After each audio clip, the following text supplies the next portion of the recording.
новия осветен интериор на BMW F30.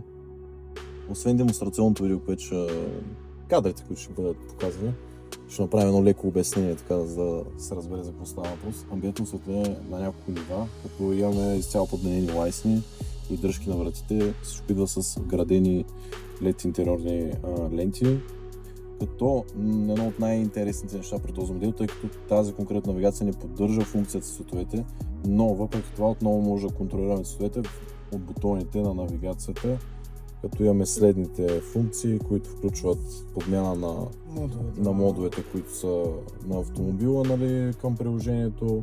Отделно може да се избират солидните цветове, за абсолютно всички цветове. Отделно може да се намаля, нали, яркостта, да се усилва, да се намаля. Като някои от основните функционалности, нали, на амбиентно осветление могат да се използват директно чрез общото на автомобила, като отделно имаме и приложението, което е... Приложението си го управлявате, тук са